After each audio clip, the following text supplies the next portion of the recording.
Charles, sino ang magiging apektado nito? Sherwin, ang mga employer na gumagamit ng murang foreign labor ay nanganganib na magmulta ng mas malaki dahil ito sa posibleng paglabag sa programa ng gobyerno na paraan para kumuha sila ng temporary employees sa labas ng bansa. Pagmumultahin ng mga negosyong hindi makakasunod sa batas ng Temporary Foreign Workers Program. Tumaas ito sa $2.1 million sa pagtatapos ng fiscal year noong March 31. 36% ang itinaas ito sa nakaraang taon ayon sa datos sa Employment and Social Development Canada. 12 employer ang kasalukuyang pinagbawalan na gumamit ng program. 7 lang ang pinagbawalan noong nakaraang taon.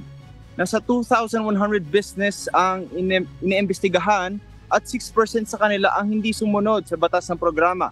Patuloy ang pagtaas ng bilang ng hindi sumusunod dito dahil na rin sa pagdami ng bilang ng foreign workers matapos ang pandemya.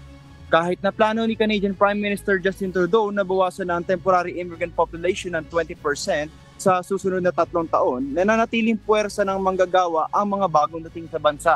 Kabilang sa pagtaas ng multa ay dahil sa karagdagang mga inspektor ng gobyerno at paggawa ng worker protection tip line. Balik sa iyo, Sherwin.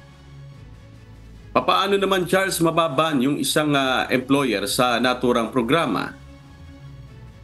Sherwin, ang isang employer ay maaaring maban o magbayad ng multa kung hindi sila nakakapagbigay ng sapat na sahod sa kanilang mga manggagawa o na ilalagay ang buhay ng kanilang trabahador sa panganib o hindi sila nakakapag-provide ng safe na working condition. Balik sa iyo, Sherwin.